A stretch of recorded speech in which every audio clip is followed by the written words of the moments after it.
All right, let's get going. Hi, everyone. I'm Evie, the Customer Success Manager here at Solution 7, and welcome to our final Ask the Expert session of 2024. This year has gone crazy fast. I can't believe it's less than a week until Christmas.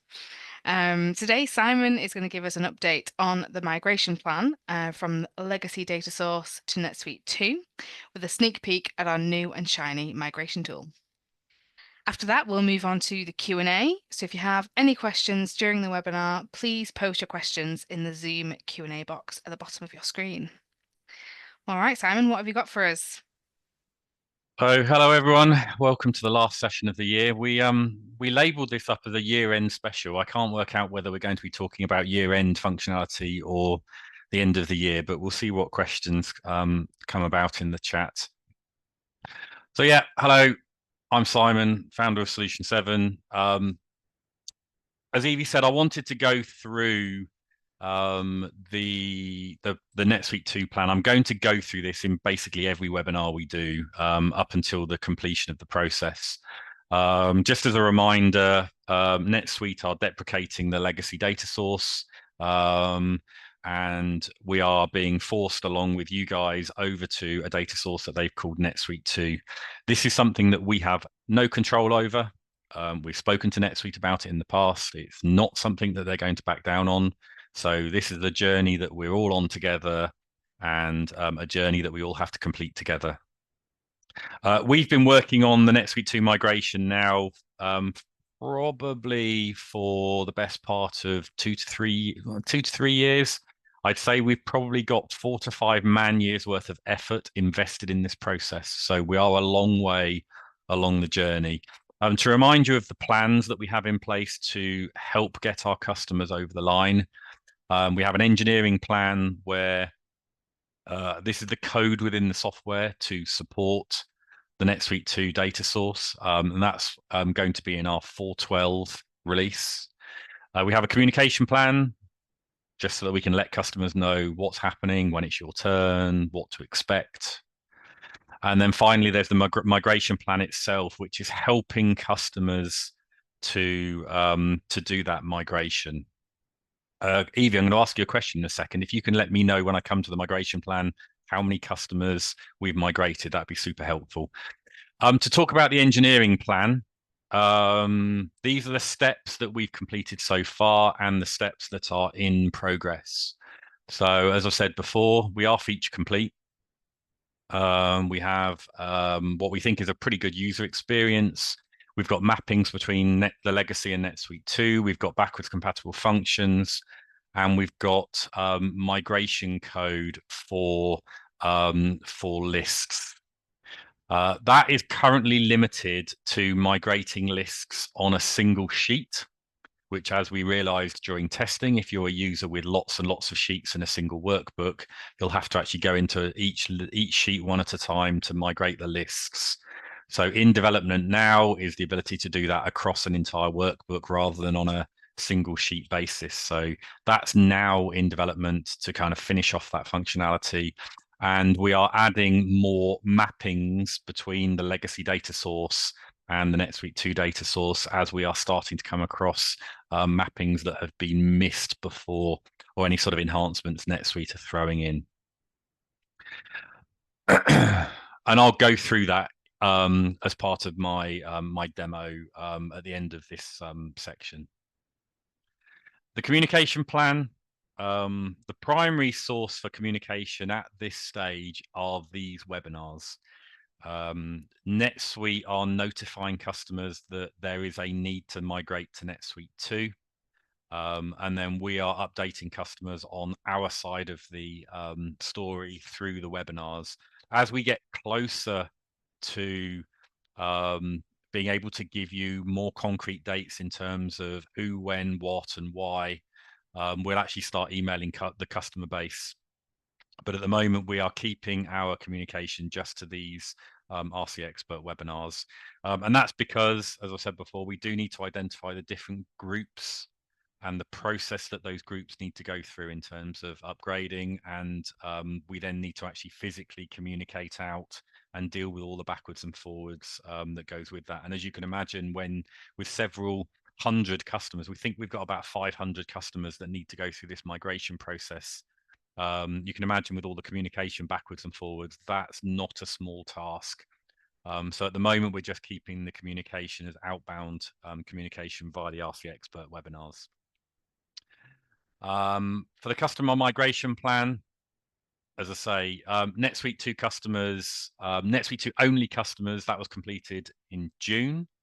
At the moment, I am reviewing all of the customizations that we've created for our customers, and I'm looking at trying to automate that process. That automation is mostly complete, so we can actually now anyone that has a customization, you may remember that you'll have jumped on a call with either Evie or Maria.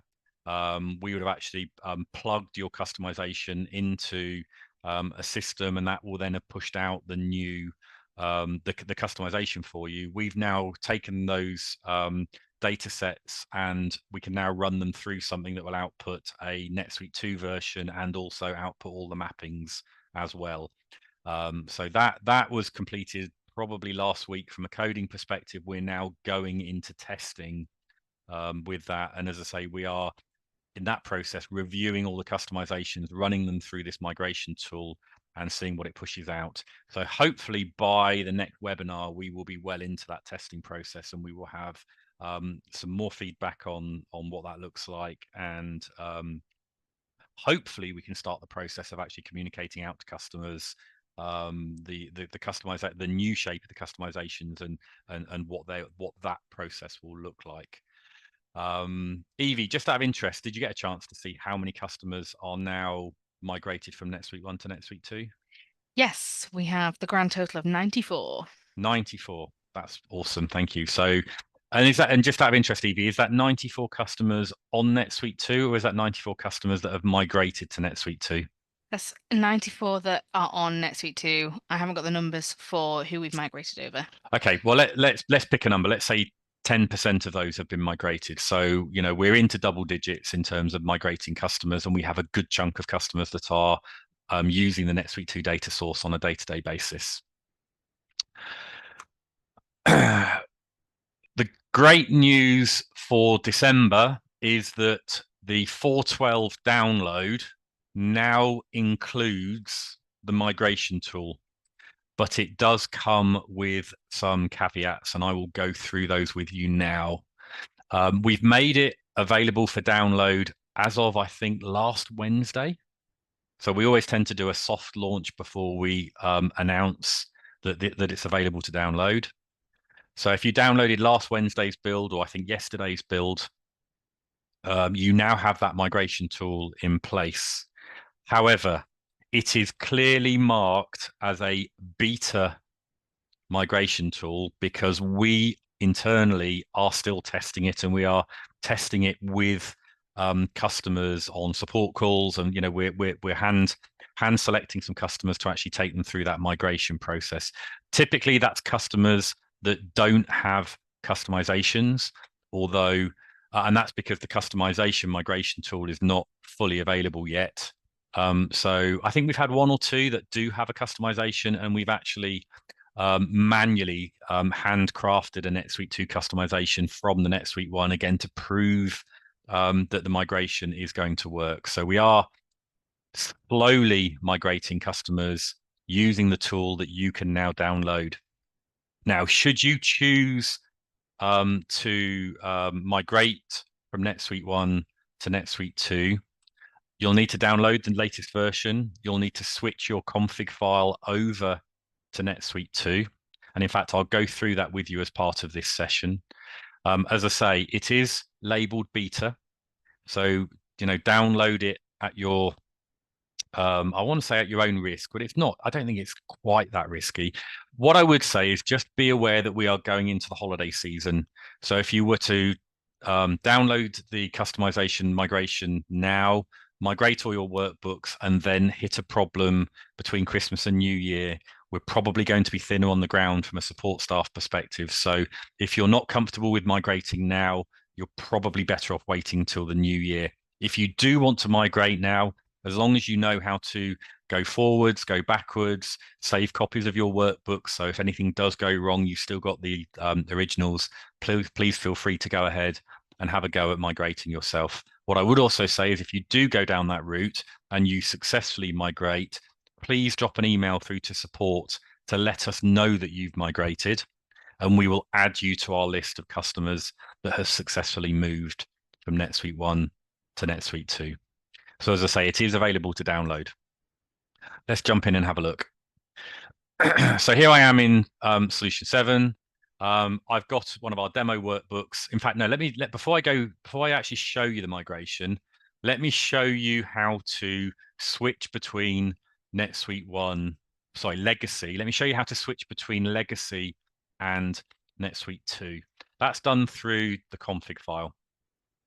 So if I go into change file, change for me, you'll see I've got 3 config files available. The reason I've got 3 is I'm testing between Legacy and NetSuite 2. And the third one is to help me as part of building the migration tool that we're using to migrate workbooks.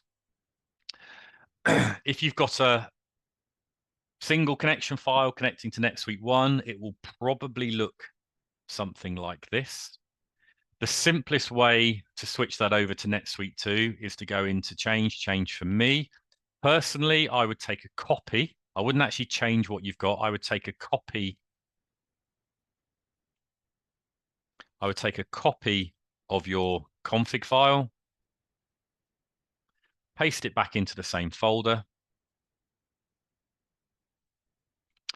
give it a new name. So you don't want to call it Legacy or anything like that. Call it somewhere NetSuite 2.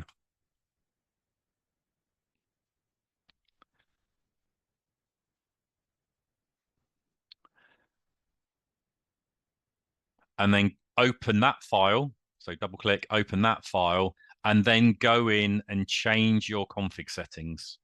Now, what you'll find if you've got 412 installed is when you drop down the data provider, you'll see I've got a lot of test data providers, but you'll see something like Suite Analytics Connect, Suite Analytics Connect NetSuite 2, and it's the NetSuite 2 setting that you want to choose. You've then got your username, password, and account ID and role ID. So check all of those, make sure that they're correct. Hit OK, then restart, and then you're in as NetSuite 2. I'm actually just going to switch back over to my known NetSuite 2 that I've been testing on. So I'm actually going to switch to this one instead.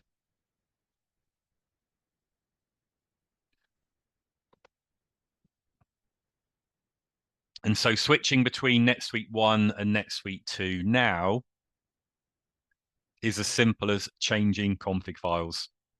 So all you'd have to do, because you've now got your NetSuite 2 config file, you simply go in and say, I want to choose my legacy, I want to choose my NetSuite 2, and you can just flick between the two really, really easily. Let me jump in as NetSuite 2.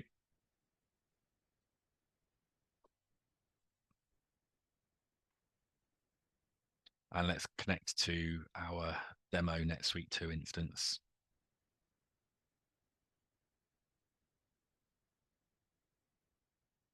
Now, to show you what the migration process looks like, I'm going to upgrade one of my very simple demo workbooks.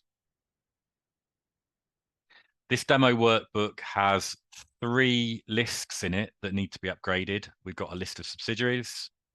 I think here we've got a list of locations. And here we've got our chart of accounts. Now, all 3 of those need to be migrated. Now, you'll see if you try and right click and refresh, you'll see you get an error message. This list is disabled, open list and table manager. You'll see if I hit the refresh button. Oh no, the refresh button is actually only going to refresh the formulas. Let's just try that. Oh no, there we go. There are lists or tables in this workbook which cannot be refreshed.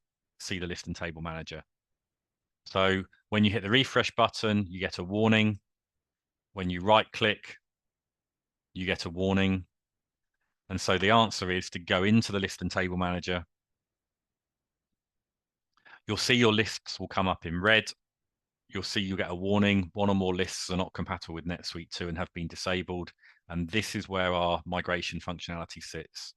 Hit the migrate button.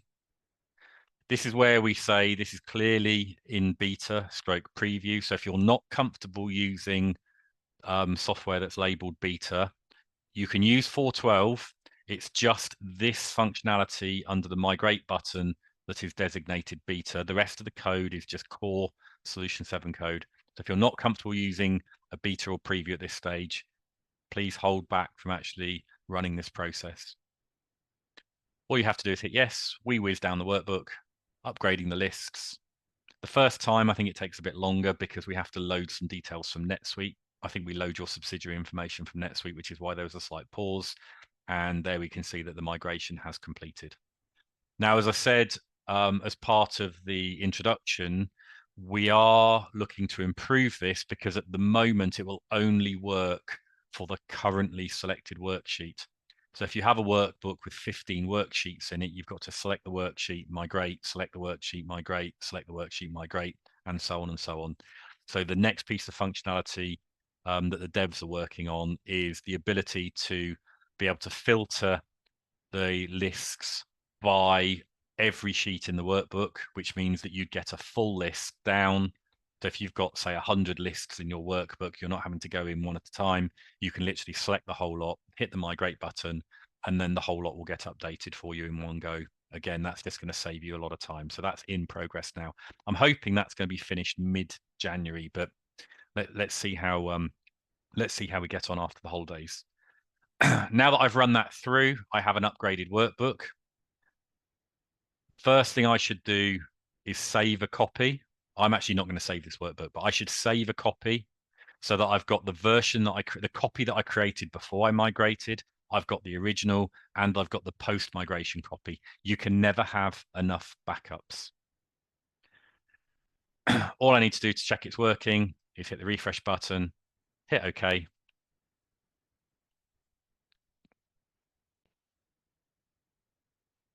I can see that the formulas are coming through. I know I've connected to the NetSuite 2 data source.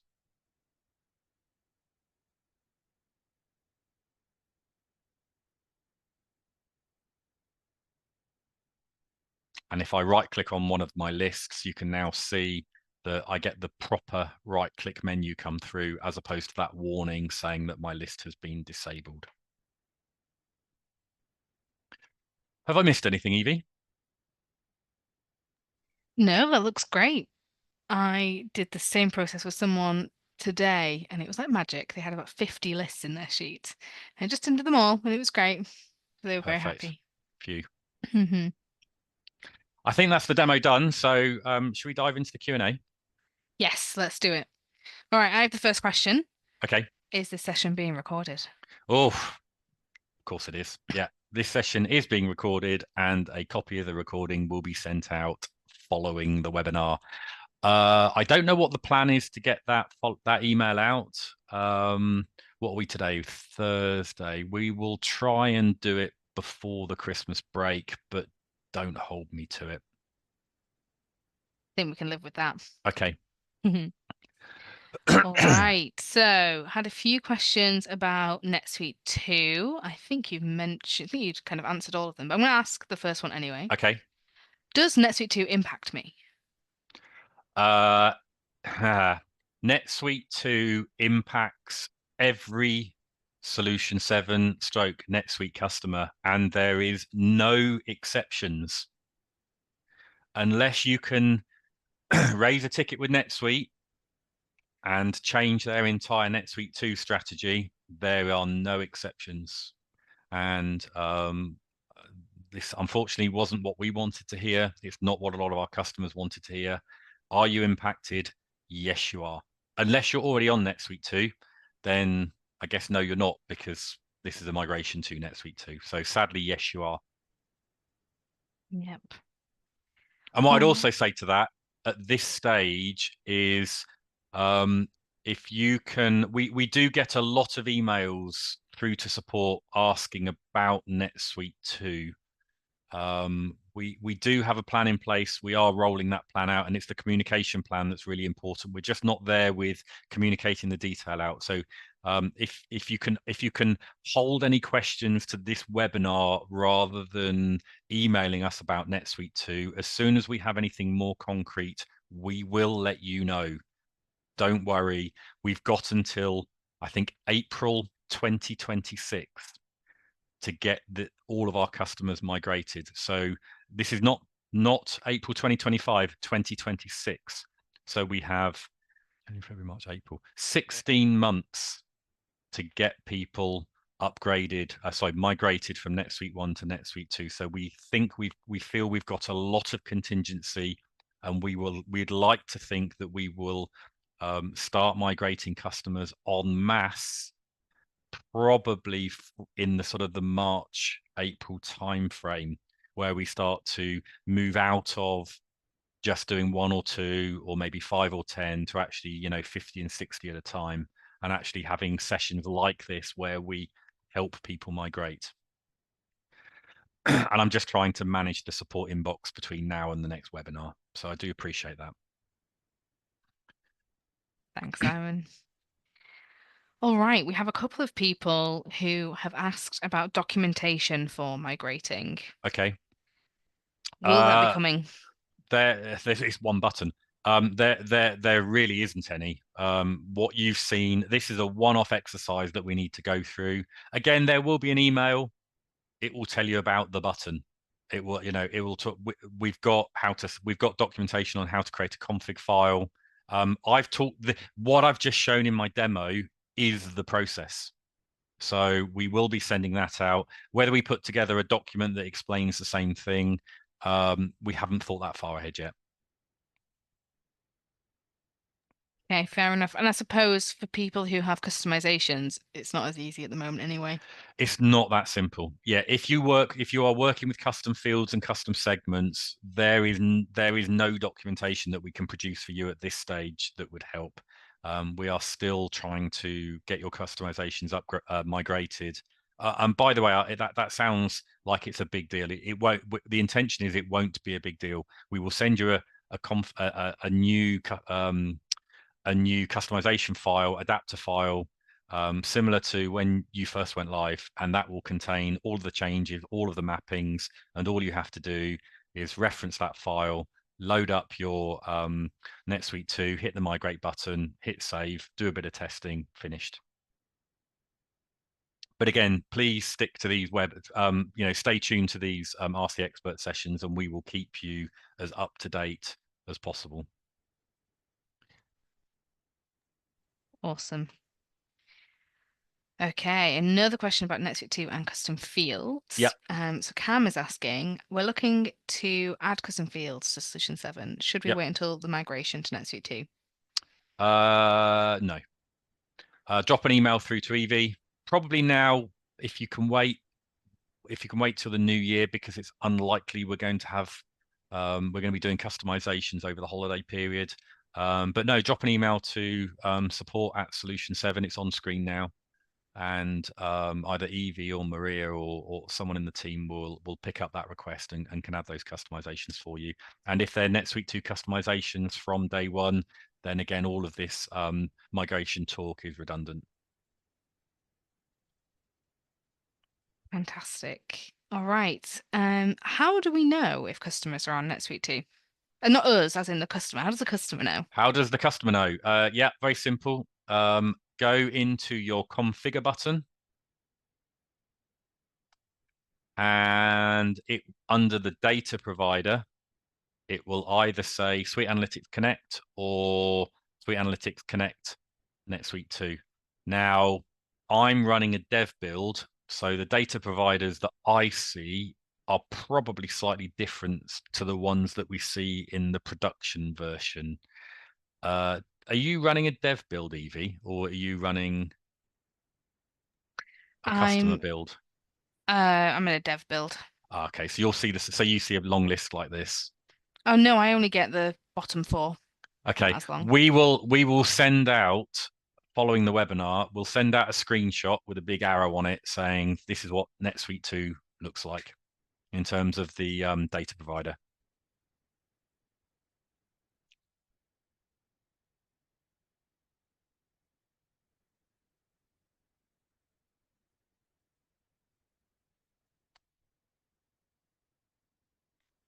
Any more questions? Oh, sorry, I was on mute. We'll edit that bit Um, out. yeah. Um, so we've had a couple of questions on adding custom fields. Yes, answer to those. Yes, we can. Building custom fields to your Solution 7. Just email support and we can get a ticket in to get that sorted. Yeah, just to add to that, one of the benefits of doing the migration work is we are actually in the process of putting code together that will allow customers to support their own custom segments. One of the goals of Solution 7 has always been to not show people too much information, because too much information can be overwhelming and can almost be as bad as showing too little information. And what I mean by that is the structure of your NetSuite instance and what's available to report from. So that's why at the moment we do it, because we add the metadata into Solution 7, and that exposes the functionality from your NetSuite, so you don't see everything. NetSuite's got hundreds of data points in it, and we want to keep Solution 7 focused to what is relevant to our users. What we're hoping to do as part of the code that's being developed for the migration is to make that self-service. So the longer term plan is to allow a user to go into NetSuite, to bring up a screen, to go, I want tick, tick, tick, tick, tick, and hit the go button, and that will generate your customization rather than having to raise a support ticket with Evie and her team. So that's the real benefit of this migration process, is ultimately we're looking to make this whole thing self-service. That would be nice. All right, so moving away from NetSuite 2 now, and we have questions about general use of the software. So Braden has asked, what are the options for ensuring that my Excel file doesn't end up with an error, especially when I'm sending a live spreadsheet to someone who does not have Solution 7? Okay, yeah. That's where we've developed this locking functionality. So the problem that you're describing there is where you have a live formula. So if we look here, we have a live Solution 7 formula, NSGL ABAL, quick basic training session, NS, NetSuite, general ledger, account, balance. That's why that function is called NSGL ABAL. That's a function that we embed into any installed copy of Solution 7. We embed physically into Excel. If you are a user that doesn't have that function installed, or you're a Google Sheets user or an Excel Online user, Excel will look at that and just go, well, I don't know what this is, and will generate a hash error or a hash name or a hash val. Depends on what mood it's in and what software you're running at the time. That's why we developed this locking and dropping. Think of this as a bit like copy paste special values, just super enhanced. So rather than throwing formulas away, we have the option to what we call lock a formula. And what locking a formula looks like is we actually re-encode it in an if statement, and we're kind of tricking the Excel engine into not trying to recalculate the false side of the if statement. So we take the current value of the cell,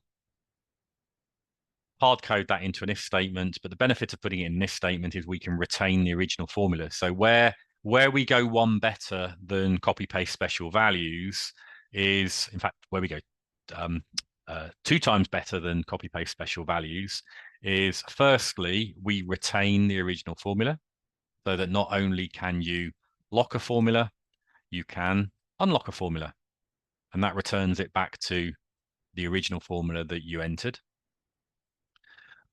So in addition to being able to lock a formula, we do one other thing that copy paste special values doesn't do, which is we don't touch the non-Solution 7 formulas in your workbook.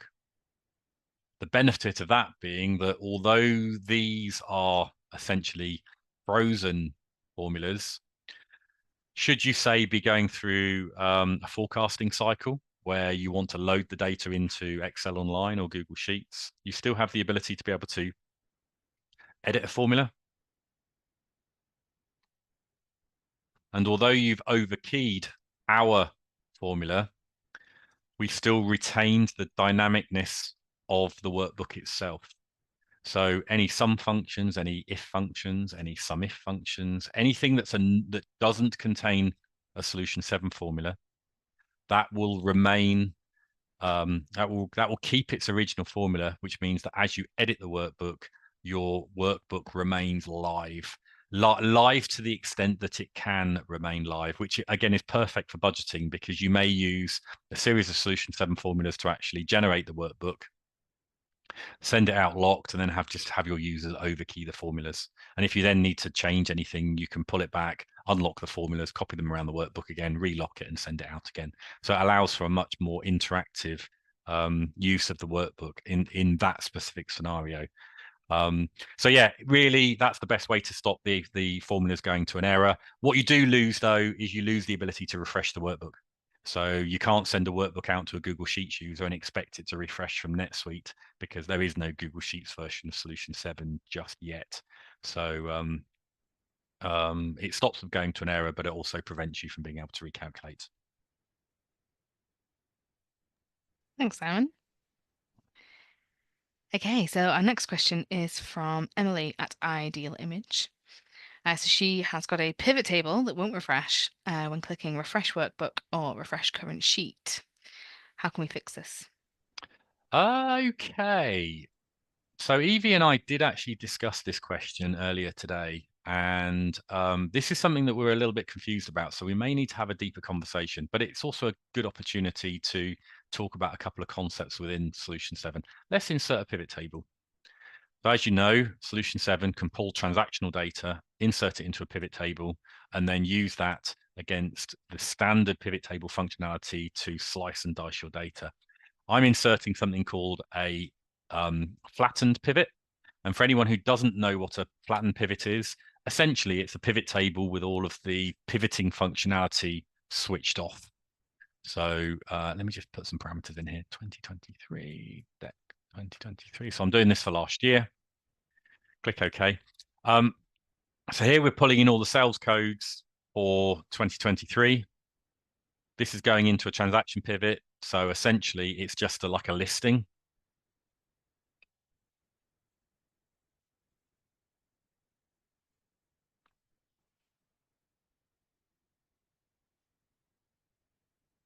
There we go. It's just a listing. You can edit a pivot table through the edit button. You can customize a pivot table through the choose column screen. So if you want to move things around, for example, if you want to double click and maybe apply some grouping, you can. So that's just pivot tables in general. As I said, this is a flattened pivot, so much more of a transaction listing. We also have a regular pivot integration.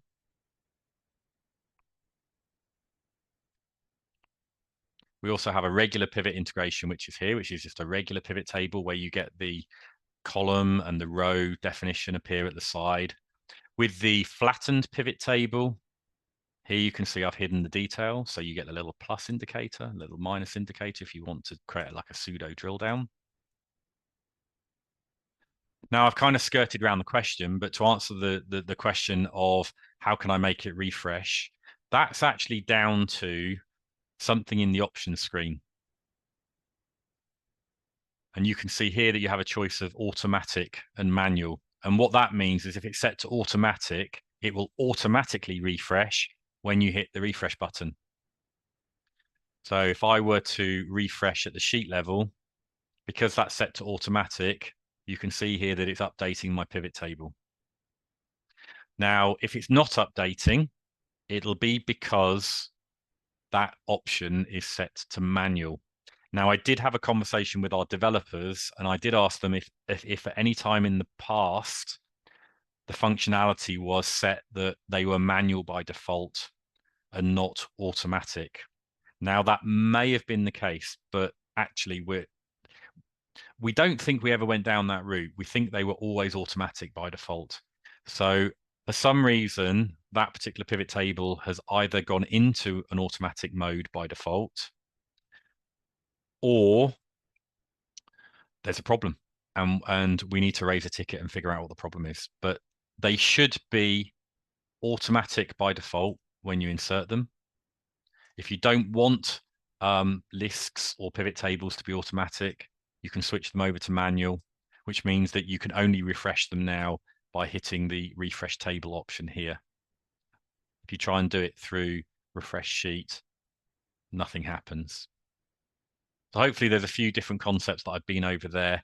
If anyone is having a problem where they're having to manually refresh pivot tables that are currently set to automatic, can you raise a ticket with Evie and the team, and we'll have a look into it for you. If when you insert a pivot table for the first time, it's set to manual by default, can you please upgrade to the latest version of Solution 7 and see if that fixes the problem? If it doesn't fix the problem, again, raise a ticket with Evie and the team, and we will have a look into it for you. I hope that answers that question. Thanks, Simon. All right, now looking at formulas. So Denise at Stepstone has asked if Solution 7 can pull in multi-book detail from NetSuite. Yes, you can. So again, the question is, how do we support multi-book? If we go into, let's go into, I think it's done through the advanced balances. But let's just have a quick look in the standard balance functions and just see if there's anything related to multi-book. Okay, no, there isn't. So there are two sets of formulas in Solution 7. There are what we call our original functions. You could argue there are legacy functions, and we've got our advanced functions. The original functions here were actually written before multi-book even existed, so we never retrofitted multi-book into those functions. The main reason was that the problem you face is, where do you put the multi-book parameter?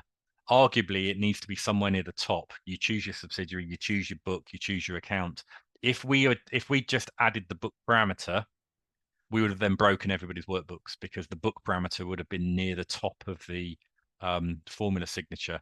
If we put it down the end, it would kind of have been a bit missing off the end. So there was nowhere really satisfactorily that we could put the book parameter. So when we switched over to the advanced balances, because the signature is completely different, and because the signature is flexible, it was much easier to implement multi-book.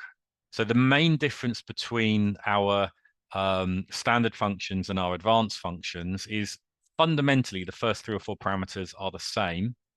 So you need your subsidiary, you need to choose an account or a range of accounts, /. I'll put a big range in again, 2023 to December 2023.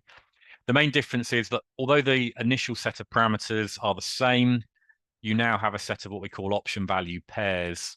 And this allows you to effectively switch functionality on, switch functionality off, change the way functionality works, and apply different filters. One of those is the accounting book. We've got all these different options: filter by class, filter by department, location, customer. We can change the basis of the calculation. We can switch the currency that we're working with. We can filter by the subsidiary context. We can also apply a different accounting book.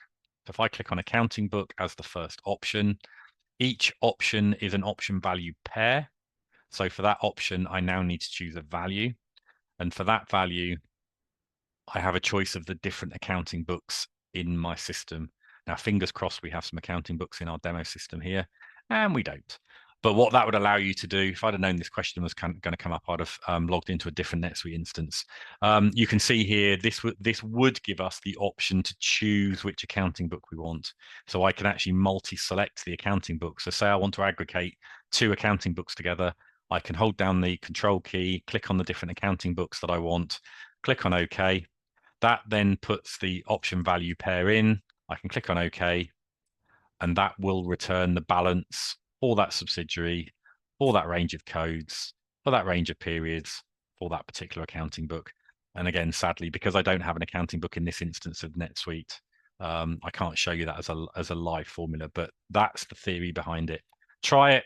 If you have any problems, again, ping an email through to Evie and the team, and we'll jump on and take a look for you. Thanks, Simon. Should have warned you about that one. Oh well. Okay, all right. So Cozy has has two questions actually. The first one is, are you able to show the formula to get a year-to-date value? Yes. Do you want me to do that first, or do you want to ask the follow-up question? Yeah, go on, do that first, and I'll ask the Okay. follow-up question. Okay. So year to date, again, let's do a quick session on how to use periods. So the question is, how do I create a year-to-date formula? As part of that, I'm going to explain how to do a single period balance, how to do a balance sheet balance, how to do a year-to-date balance, and how to do multi-period balances. So for a single period, it's super easy. Choose a sub, choose the range of accounts. I'm having to use January 2023 because I know there's data in there. So for a single period, we should probably change the label for this at some point, and rather than just calling it from period, we should come up with a better name, because when you enter a single period, it's not really from period, it's just the period. So here I'm going to do a P&L balance of all the four codes for January 2023. Let's copy that sideways, and let's turn that into a year-to-date balance. So this is where the to period comes in. So let's do the same thing. Let's call it April 2023. Because I'm running it from January through to April, when I click on OK, this is now a April year-to-date balance. And obviously you wouldn't hard code the period names. Typically you would have them in the header somewhere. And again, we recommend using formulas to actually populate those. And if you've ever seen our standard demo, we go through the process of how to build out your periods. Have a look on YouTube and look at some of the demo videos we've got there. It walks you through how to build an entire period-based P&L. So because we're running January through to April, that's now year-to-date April. Last piece of the jigsaw is balance sheet. How do we do balance sheet? So balance sheet's slightly different from P&L in that the way NetSuite stores its data is always based on the delta for the month. So if I enter just January, what I'm actually seeing is the delta for January, which for the P&L is the P&L balance. But for the balance sheet, or for any balance sheet accounts, sorry, it's the movement on the P&L, on the balance sheet, sorry, rather than the balance sheet balance. So if you want the balance sheet balance, NetSuite doesn't actually store it, so you have to calculate it. And the way you do that is you simply go back to the beginning of time and roll from the beginning of time all the way through to the period that you want to report against. When I click on OK, again, we go off, aggregate the data, and this is now the balance sheet balance. Sorry, this is now the balance for all of my four codes. Now, again, this is a P&L code, so arguably I'd want that to be a balance sheet code. So let's switch that from all the four codes, for example, to all of the one codes. And there we go. That's our balance sheet balance for I think it's our assets section of the balance sheet in this particular example. Now, there's other uses for periods. So if we go to the original year-to-date calculation and copy it down instead of across, if I were to edit those periods, let's say I wanted to make it May 2023 through to July 2023, I can actually aggregate together almost ad hoc months or ad hoc blocks of time. So you're not limited to just period to date, and so on. You can actually pick any range of data and aggregate that. So if you want to do quarterly reporting, you can set it from the start of the quarter to the end of the quarter. If you want to do 6 monthly reporting, from the beginning of the 6 months to the end of the 6 months. If you have different financial years that you need to report. So let's say you want to do a calendar year report and you want to do a fiscal report. Again, just play with your periods to best match the style of report that you need to produce, and the period functionality should just look after you. Looking good. Okay, so now we're moving on to aggregating accounts. So I don't know if this is bringing in balances for aggregated accounts or pulling in all accounts that begin with a certain number, but I'll just ask the question. So Cozy has also asked a formula for wildcards. So if the NetSuite GLs begin with 113, Yep. how would I pick up all those accounts that start with 113? Yeah, wildcards, 100%. So here I've created a formula that picks up everything that starts with a 4. If I want everything that starts with a 113, I can do 113 star. And I get 0 because guess what? We don't have any 113s in our chart of accounts. Now, typically, you could do something like this. So again, let me show you other options that you've got. So I can insert a column of accounts by number. Let's pretend that 4 star is 113 star. If I type in 4 star, you can see that in detail, that will give me all of the accounts that start with the digit 4. I wanted to show you this way because you can actually reference individual accounts through one of our formulas. So let me grab a formula, park it there, and edit it, and grab the account, select all of those cells. Notice I've selected a range of cells. So I'm actually selecting 4000, 4002, 4, and so on. This could be 1131, 1132, 1133, and so on. You'll see that Excel shows it in this notation, and this is something that's called an array. And we support the array syntax as well. So this is one way of representing that, where you just select the detail. I've got another way of showing it where I could say I want, using my wildcards or using my array syntax, I want all of the 4 codes aggregated with, I want my 4000 code aggregated to my 4002 code on that line. And I want my 4004 code aggregated with my 4006 code aggregated on that line. And that's hard coding the array syntax directly into a cell. If I copy that formula down, I should get a balance. I don't. And I don't again. Well, that was unfair. That was very, that wasn't very satisfying, was it? Why didn't I get a balance? Probably don't have any balances on that account, but let's have a look. Select that, select that. Okay, oh, there we go, I do. Copy that down. There we go, and I've got 2 balances come back. So that's the balance of my 4000, 4002 code. That's my 4004, 4006 code. And then again, going back to the question about wildcards, if I type in 4 star directly into a cell, 113 star in the specific question, paste that in. Again, I can use wildcards directly in the cell. So 3 ways of doing it: referencing cells directly and referencing multiple cells, referencing arrays, using wildcards, or any combination of those. Thanks, Simon. Could you show us an array for multiple account ranges? So if you wanted the 4s and the 5s, for example. Of course, yeah. So if I take that one, let's copy it down. That's my 4s. That's my 5s. That's the balance. And you can mix and match literal values with wildcards and so on. And that array syntax and that wildcard syntax is supported for almost every parameter in the system. And I say almost every. The only place it's not supported are in some places subsidiary. Subsidiaries don't support wildcards because we've got the word consolidated so that it matches NetSuite. And it doesn't work for periods. But for most other parameters, class, department, location, you should be able to use wildcards.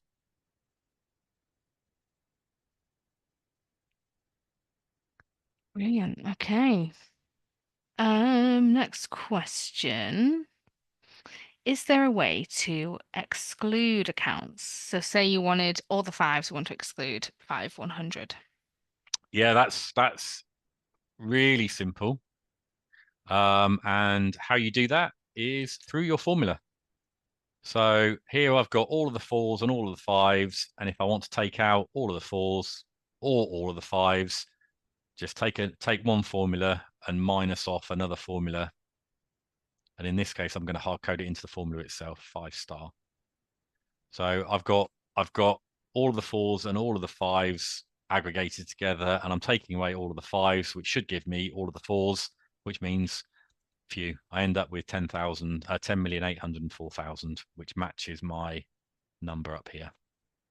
So yeah, really simple. Just use a formula and take a formula away from it. Awesome. All right, a question now from Austin. If we are comparing actuals to budget, are we able to drill down into both at the same time? For example, if you want to see a variance by location or department, you can do it without having to drill down into each one separately. Let's have a look and see if the specific functionality that I'm thinking about is supported. Let's just try that. So bear with me while I grab that formula. 1, 2, 3. I think the answer is no, but let me just experiment with something. Something that a lot of people don't know is if you take two formulas that are the same and right click on them, you get drill compare, but drill compare is grayed out. That I wasn't expecting. Get drill down, but not drill compare. That I wasn't expecting. My guess is the answer to the question is currently no, but let's just have a quick look. Let me change that into a bud function and let me add an extra parameter. And let's populate that parameter with a genuine budget code.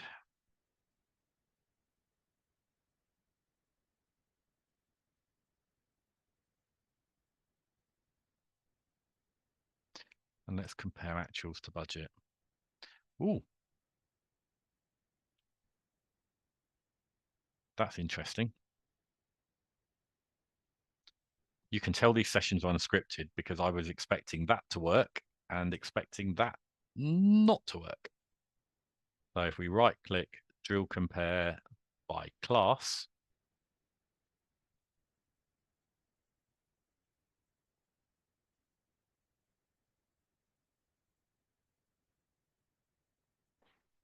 we get a difference and a variance.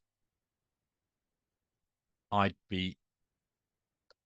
have to confess, I wasn't expecting that to work. So I would be interested to get people's feedback on that functionality and let us know if it works. And I apologize in advance if we don't respond to your email because we're probably going to get hundreds of them.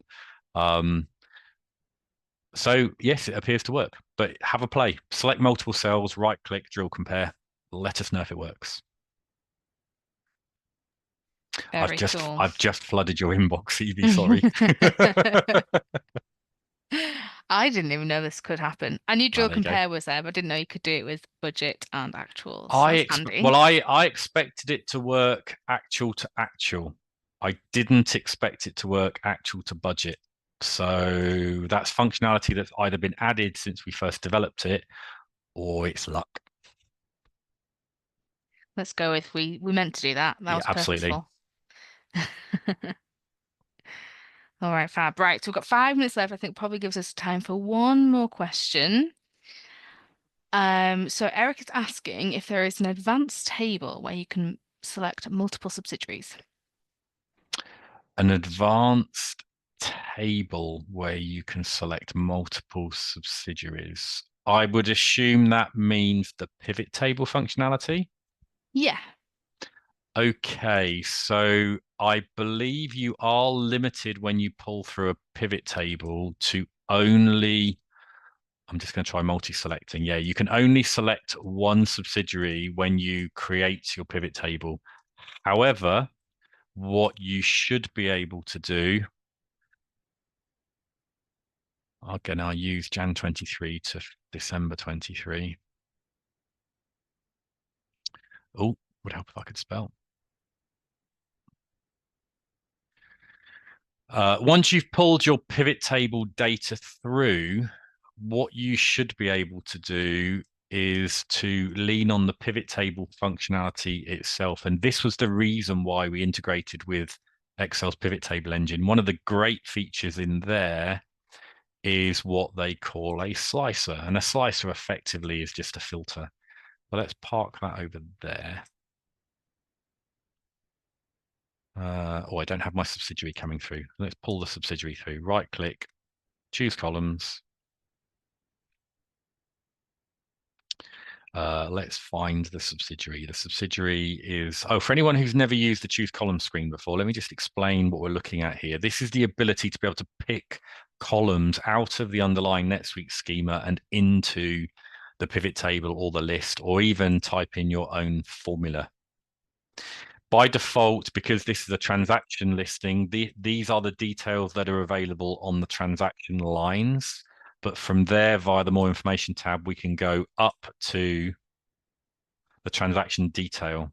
So let's go into the transaction itself. And from there, I'm hoping we can get to the subsidiary. Okay, it's not available there. So that probably means we have to go one more hop to get to the subsidiary. I now know why he's asked that question. Because it's not there.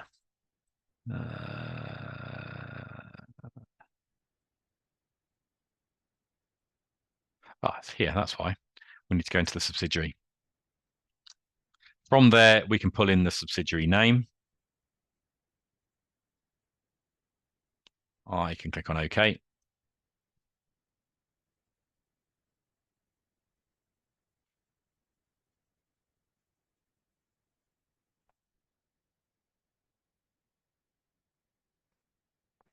Once we pulled the subsidiary name through, so here we have the subsidiary name. If I go back into the slicer, I can now choose the subsidiary itself. I can click on OK. I now have a slicer or an additional filter that I can use to filter the data. And I can say, show me honeycomb and Mexico together. In this case, in my pivot, in my summary pivot. If this was, sorry, in a detail pivot, if this was a summary pivot, I'd have the same filter and I'd be showing summary information across the workbook. So from a filtering from NetSuite perspective, when you actually insert or edit the pivot table, no, you can't do it at that level. Which does make it slightly different to the way our advanced balances functions work, because you can do it at that level for advanced balances. However, once you've inserted the data, you can filter what you're seeing using Excel's filters, or in this case, we're using a slicer. And I guess at some point we will bring pivot tables into line with our advanced balances and give you that multi-select functionality. But at the moment, we'll have to go down the filtering route. Again, not quite the right answer, the answer you want to hear probably, but a way of being able to filter by subsidiary. Thanks, Hyman. All right. I think that's a wrap on Ask the Expert 2024. Thank Yay, you. we made it. We did it. Thank you to everyone who comes along to these sessions. We do enjoy doing them. Thank you for all your great questions, and thank you to Simon for answering them. As always, if we haven't been able to answer your question today, please send an email to support and one of us will reach out to either arrange a session or we can see if we can answer your question over email. And again, I would just add to that, if you can be patient with us over the holiday season, we'll be back in it, in a all hands onto the pump in January. So if we don't get to answer your question before then, please bear with us, and we'll get back to you in January. Yes, and we do have people on every day except for Christmas Day and the 26th. So if anybody does have an urgent issue, there will be someone around to help you. So don't worry. As a final reminder, the recording will be sent to you in a couple of, well, I say in a couple of days, hopefully in a couple of days, if not, then in January too. Wishing everyone a great Christmas and a Happy New Year. Yeah, happy holidays, everybody. See you next year.